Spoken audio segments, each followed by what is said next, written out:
Vidéo. Il y a plus de salles de jeux vidéo que de bars tabac. Un Coréen sur 10 est complètement accro. Comment ce jeune Français est-il devenu un champion au pays des jeux vidéo? C'est un reportage de Maude Brunel, Stéphane Guffroy, Pierre Elbecq et Slavek Kouchalski. Voici l'un des programmes télé les plus regardés de Corée.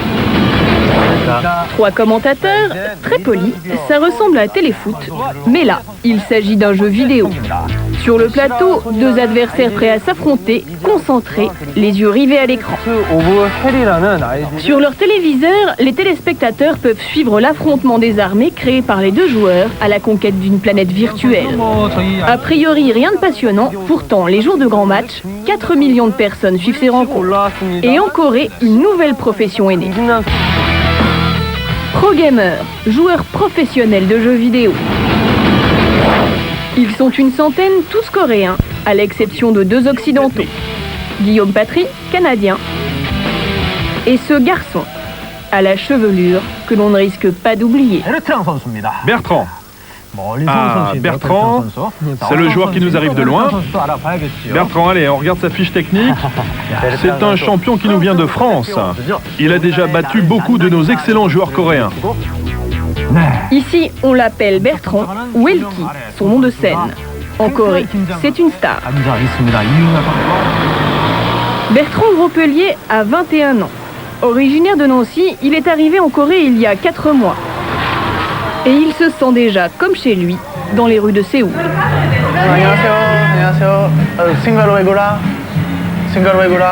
Il se débrouille déjà suffisamment en coréen pour s'acheter une glace. C'est pas tellement local ça, hein? Bah pas vraiment non, mais j'aime bien les glaces. À l'évidence, ici, il est très connu. Ah, vous êtes Bertrand. Vraiment enchanté de faire votre connaissance. Ah, c'est vraiment un très bon joueur. Vous l'aimez bien? Ah oui. C'est agréable d'être reconnu et de pouvoir devenir ami avec n'importe qui dans la rue comme ça. Déjà d'être reconnu dans la rue, que les gens vous apprécient et de devoir devenir ami avec n'importe qui. Parce que ça en France ça n'arriverait jamais. Bertrand n'a pas toujours eu les cheveux rouges. À 3 ans, ce blondinet joue déjà à Pac-Man sur l'ordinateur de son frère aîné. Le virus ne va plus le quitter. Adolescent, lui et sa bande de copains jouent durant des jours et des nuits entières. Bertrand est de loin le meilleur. Il écume les compétitions qui ont lieu en France. Sa réputation grandit au-delà des frontières, au point qu'un jour, les Coréens l'invitent à leur plus grande compétition, leurs Jeux Olympiques du jeu vidéo. En janvier dernier, il affronte 400 joueurs venus du monde entier et il triomphe. Bertrand s'est installé dans une petite rue tranquille de la capitale. Il a décidé de devenir joueur professionnel en Corée. Ça c'est la médaille que j'ai gagnée aux Jeux Olympiques. C'est la médaille d'argent. C'est grâce à ça que j'ai été reconnu par toutes les chaînes de télévision. C'est vraiment un bon souvenir. Comment tu fais financièrement? Tu t'en sors comment? Ouais bah j'ai gagné beaucoup d'argent pour aux Jeux Olympiques. J'ai 10 000 $, 74 000 francs.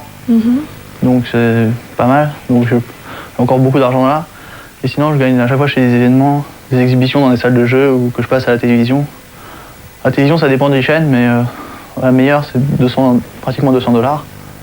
Séoul, ce n'est pas encore le Pérou. En moyenne, il gagne 1 500 € par mois. Il loue ce petit studio au confort très sommaire pour 500 €. Les cartons ne sont pas encore déballés. Il mène la vie un peu bohème, dont rêvent pas mal de jeunes de son âge. Je sors beaucoup, j'ai toujours joué dans la salle de jeu. Et comme je sors beaucoup, je vais voir des copains. Donc je suis là. Là ça fait pas longtemps que je suis là, ça fait même pas 3 semaines. Donc c'est pas encore très bien aménagé. Tu t'enlèves parfois tes lunettes? Des fois ouais, mais j'aime pas trop les enlever. Tu nous montres? Tu préfères avec? Ouais. Des fois je les enlève quand même, mais j'aime bien, j'ai vraiment envie d'en les avoir. Ce soir, il se prépare. Il joue un match à la télé. Il en dispute en moyenne 2 par semaine. Le match sera retransmis en direct depuis la plus grande salle de jeu de la capitale, la Mega Web Station. Ses fans sont au rendez-vous. 3 face-à-face sont au programme. Le premier va être disputé par la grande star coréenne du jeu vidéo.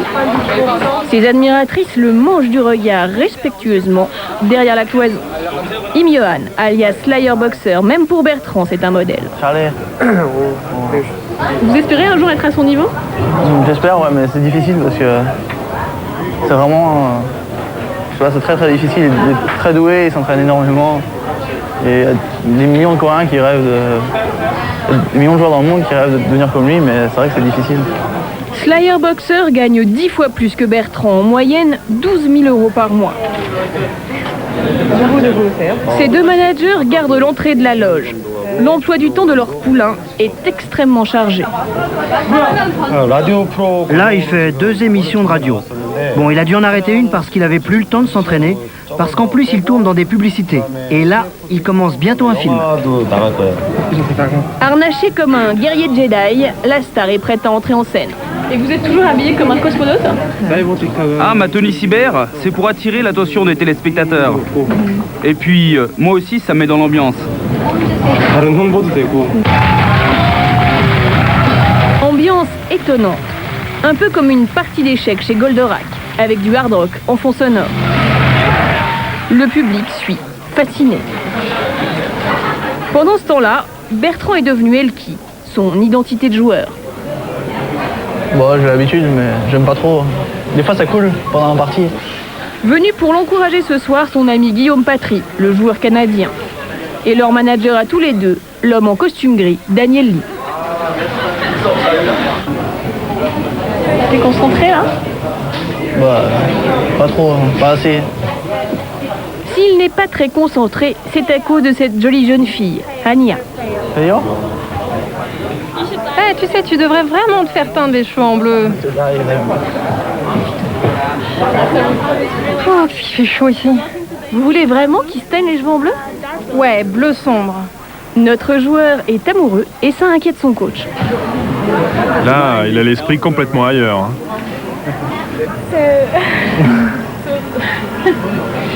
t'es un peu timide. C'est ta petite amie depuis longtemps? Quoi? Ta petite amie depuis longtemps? Non, depuis avant-hier. Le coach n'a rien contre les amours naissantes, mais il veut des résultats. J'espère que tu vas gagner ce soir. J'y compte bien. Tu t'es entraîné pour le match? Pas suffisamment, mais je suis assez confiant.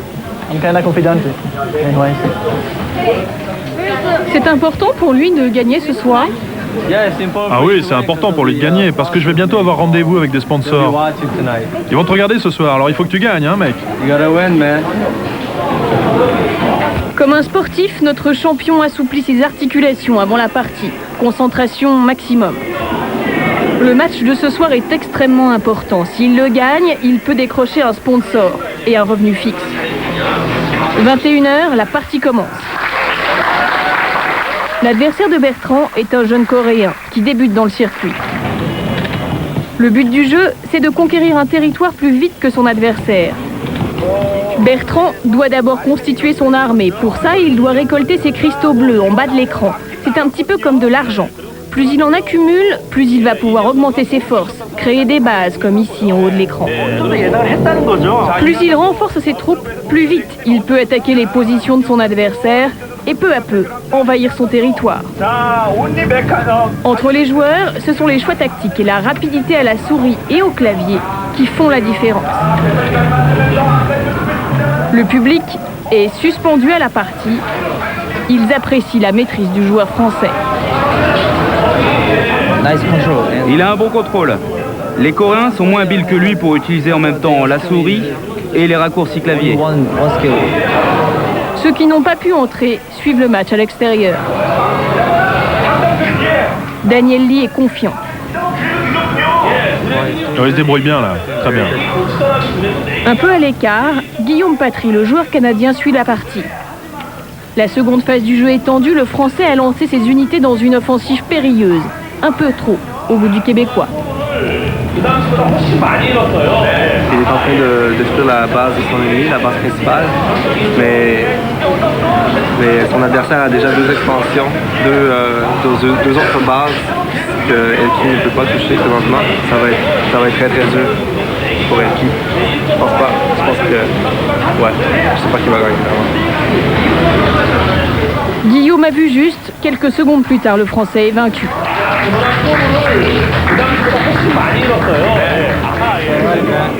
Allez, c'est bon. T'as fait de ton mieux. T'inquiète pas pour ça. Il a été tellement rapide, il m'a surpris. Ouais, t'as fait un bon début. Pour oublier la déception, la petite équipe part au viré, dans Incheon, le quartier étudiant de la capitale. La défaite n'a pas entamé la popularité de Bertrand.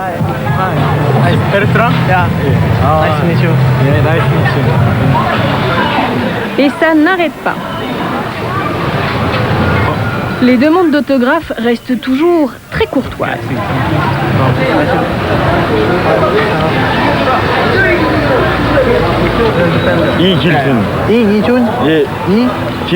Bertrand a encore un peu de mal avec les noms coréens. Mais ses fans sont ravis. Les programmeurs, ils sont aussi connus que les d'autres sportifs. Ils sont célèbres, les programmeurs. Bien plus. Les joueurs pros sont plus célèbres que les vedettes du sport ou du cinéma. Ce sont vraiment des stars. Oui, bien sûr. Ce sont des étoiles. Elki est donc devenu une étoile en Corée du Sud, le paradis du jeu vidéo. L'essor de ce loisir a été d'autant plus fulgurant que ce pays a été le premier au monde à généraliser l'accès rapide à Internet. Jusqu'à l'arrivée d'Internet, les distractions préférées des Coréens, c'était le shopping et le karaoké, avec même des démonstrations d'amateurs en plein air.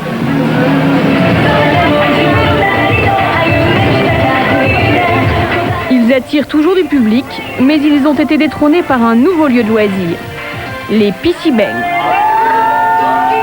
Leurs initiales, PC, les signalent partout dans la ville. Ce sont des salles de jeu en réseau et ramenées au nombre d'habitants, il y en a plus en Corée que de tabac en France. Il y a les classiques, comme on peut en voir chez nous, les ados s'y ruent à la sortie de l'école pour faire des parties à 1 € de l'heure. Mais on trouve aussi en Corée des salles pour adultes. Les plus chics ressemblent à des cafés branchés au luxe high-tech. Loin du bruit de la ville, elles sont ouvertes 24 heures sur 24. Elles attirent toutes sortes de publics. Jeunes gens ou cadres supérieurs.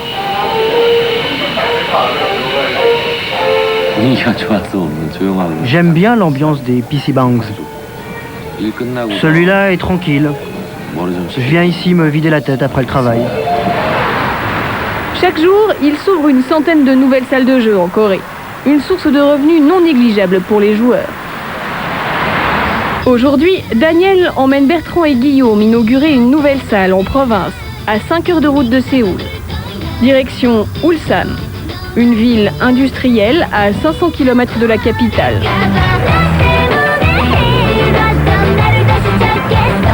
2000 salles de jeu pour 4 millions d'habitants. Les joueurs ont signé un contrat avec une société qui gère déjà une 50aine de salles à travers la Corée. C'est un long voyage pour une promo. Bah ouais, c'est un peu long, mais... Il y en a partout à travers la Corée. Et parfois c'est très près, parfois c'est très loin. Et, bon, on a eu un contrat avec eux, donc il faut y aller faut aller où ils veulent qu'on aille. C'est la vie. Aujourd'hui, ils vont gagner 340 € chacun pour un travail pas vraiment pénible. Une séance de dédicace à la chaîne, à des fans aux anges. Bertrand et Guillaume font en moyenne 3 séances de dédicace par mois.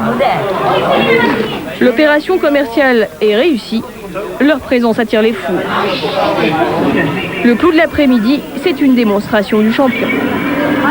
Ce genre d'opération est organisé par le coach.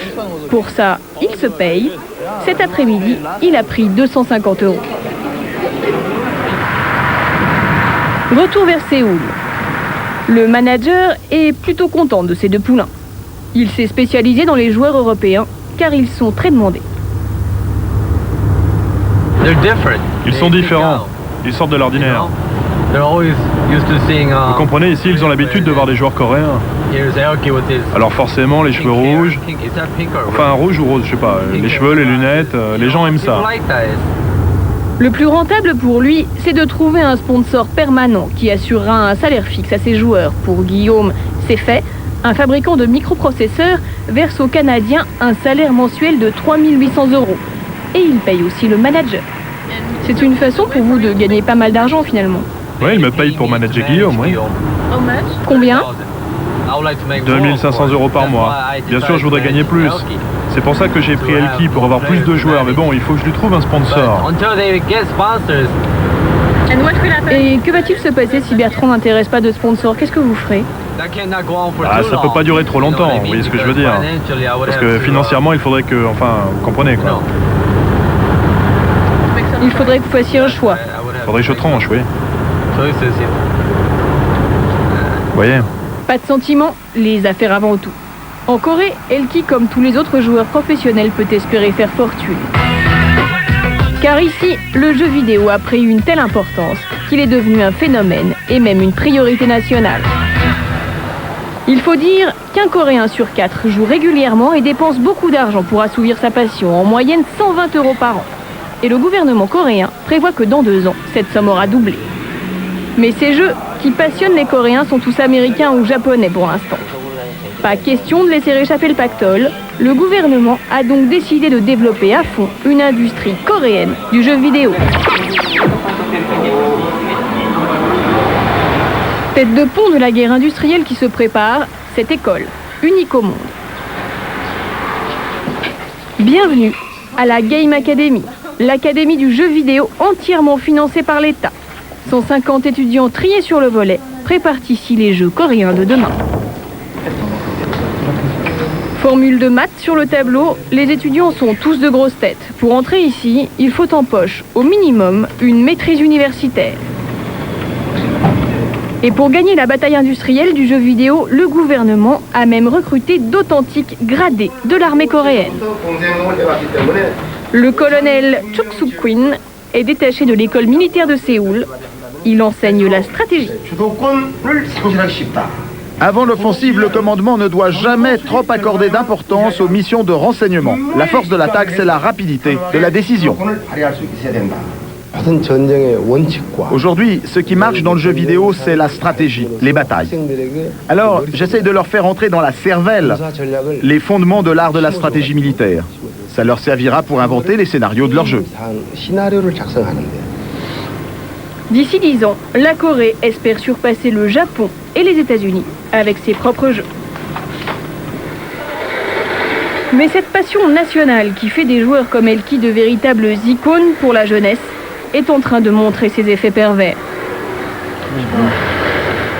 S'il te plaît, je peux te regarder jouer? Ok, mais tu restes derrière alors. Aujourd'hui, 95% des jeunes Coréens sont des joueurs réguliers et certains deviennent accros. Tous les y encouragent, comme ces mini-jeux que les boutiques installent à leur devanture. Dès les petites classes, les enfants y passent tout leur argent de poche. Mais les plus grands consommateurs, ce sont les adolescents. La salle de jeu est maintenant l'annexe du lycée. Moi, j'y vais tous les jours. On s'y retrouve avec tous les copains. Aujourd'hui, selon les statistiques gouvernementales, 1 million de jeunes sont devenus dépendants du jeu vidéo. Le gouvernement a réagi en ouvrant il y a un mois ce centre de désintoxication des dépendants d'Internet. Théo Park, un collégien de 13 ans, est venu aujourd'hui avec sa mère. C'est son professeur de maths qui a conseillé de prendre rendez-vous. Théo va être reçu par une psychologue. Le traitement est basé sur une série d'entretiens. Le premier sert à évaluer la dépendance. Quand tu as du temps libre, qu'est-ce que tu fais à part jouer? Rien, je joue. Rien en dehors du jeu. Et tu joues pendant combien d'heures sur Internet? Pendant le week-end, je joue 10 heures par jour. Ah oui. 10 heures. Et pendant la semaine? 2 à 3 heures par jour. À force de jouer, le lendemain, tu n'as plus envie de te lever pour aller en cours. Ouais. Qu'est-ce que tu ressens? Je suis mal. J'ai sommeil. Je m'endors pendant l'école. Sa mère attend, inquiète. Il a commencé à jouer quand il était au CM2. Mais ensuite, au collège, c'est vraiment devenu de pire en pire. Avant, c'était un gentil garçon, il m'écoutait, on s'entendait bien. Mais dès qu'il a commencé à devenir accro à ces jeux en réseau, il a complètement changé, je ne le reconnais plus. Nos liens se sont complètement distendus. Théo aura un rendez-vous par semaine pendant 10 semaines pour apprendre à réduire sa consommation. Impossible d'interdire le jeu dans un pays où il est devenu partie intégrante de la société. Quelques jours plus tard, nous avons retrouvé le manager de Bertrand, Daniel Lee. Pour lui, c'est une journée importante. Monsieur Jay Shulkim, l'homme avec lequel il a rendez-vous, représente une chaîne de salles de jeux en réseau. Il pourrait devenir le sponsor de Bertrand. Prenez donc un café. Daniel veut un contrat d'1 an à 2500 € par mois pour Bertrand. Son interlocuteur est intéressé par le français, mais pas à n'importe quel prix. Alors en bon commercial, il va commencer par faire la fine bouche. Bertrand, on sait que c'est un excellent joueur, mais pour ce qui est de la reconnaissance du public, c'est pas encore vraiment ça. Et moi, ce qui m'intéresse, ce n'est pas sa compétence, mais c'est sa popularité. Comme avec ses lunettes, il fait impression sur le public. Disons qu'on va investir sur son potentiel. Au bout d'une demi-heure de discussion, ils tombent d'accord sur un salaire de 2000 € pour une période d'essai de 3 mois. En échange, sur toutes les compétitions, Bertrand devra porter les couleurs de son sponsor. Ses passages télé coûteront beaucoup moins cher que des spots de pub. On a fait une seule fois de la pub à la télé. Et ça nous a coûté 1000 € la seconde de pub. Et pour une seule diffusion. Daniel reviendra plus tard, discuter de son propre chèque.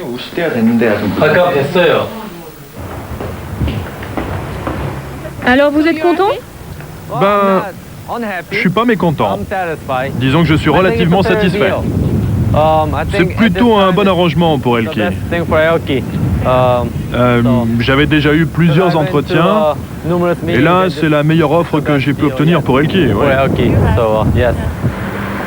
3 mois à 2000 €, le poulain de Daniel va devoir faire ses preuves. Il est midi, nous l'avons suivi alors qu'il allait annoncer la nouvelle à Bertrand. Voilà, comme on réveille un champion.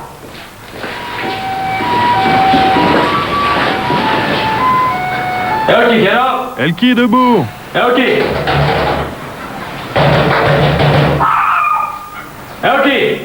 C'est moi.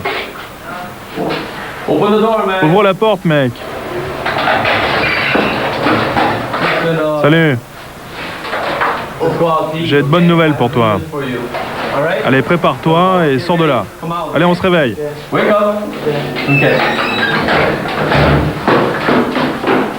Il faut être dur parfois avec lui?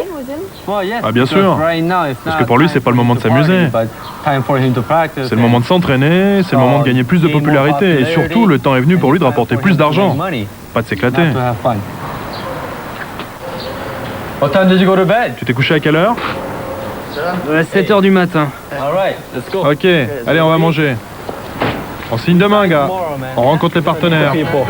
Tout compris, Bertrand va désormais gagner autour de 3500 € par mois. Pas encore un salaire de footballeur, mais presque autant qu'un cadre supérieur. Voilà, et Elki part la semaine prochaine jouer un tournoi très important aux États-Unis et de nouveaux sponsors canadiens, semble-t-il, s'intéressent à lui.